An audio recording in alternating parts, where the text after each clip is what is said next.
yung laro niyo dyan, ha?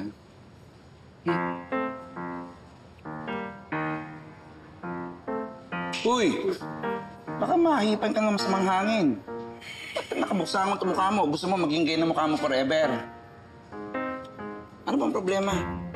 Wala naman. Ano mo? Sus! Deny to that ka pa. Love life, no? Wala nga, di ba? Naku, sinasabi ko na. Girlfriend problem siya, no? No, tama ko? Wala nga. Wala ka dyan. Alam mo, kung iniisip mo, may iba ka pa makakausap dito, nagkakamali ka.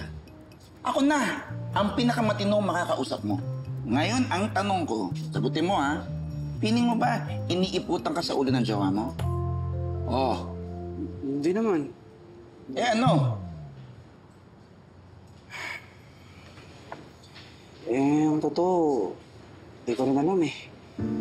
Iniisip ko lang kung tama pa ba yung relasyon namin ni Libby. Paano mo nasabi yan? Dati kasi, kaya namin naging kami ni Libby kasi parang ina-expect ng lahat na dapat maging kami. Siya kasi yung pinaka-popular girl sa school. Ako naman yung pinaka-popular sa guy.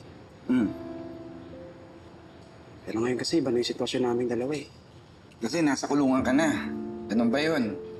Anong balak mong gawin? Yung totoo, hindi ko rin alam eh. Alam ko lang, ngayon nandito na ako sa loob. Mas natutunan ko yung mga bagay na mas importante.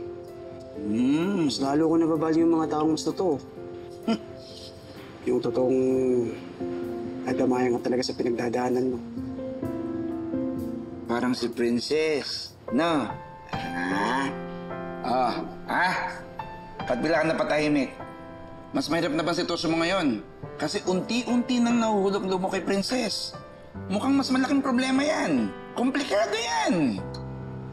Isip ka mabuti. Cheers. Cheers tayo. Ano ba, thumbs up? Balitang-balita yung eksena niyong magjowa kanina.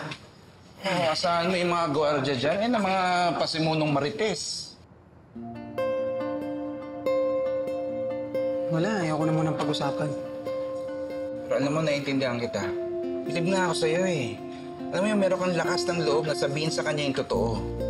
Mabuti yan, maganda yan. Yung hindi mo na pinatagal, pinutol mo na kaagad. Kesa sa magpaasa ka. Yan ang hindi naman maganda yun na gawin. Diba? Okay. Uy, mga boys! Uy! Princess!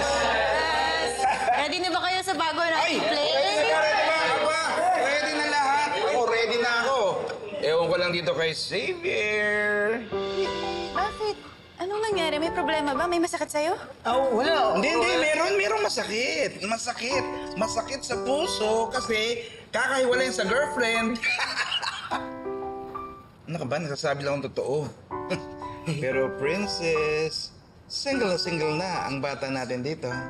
Kahit nakakulong, malayang-malaya na ang puso na magmahal ng bago.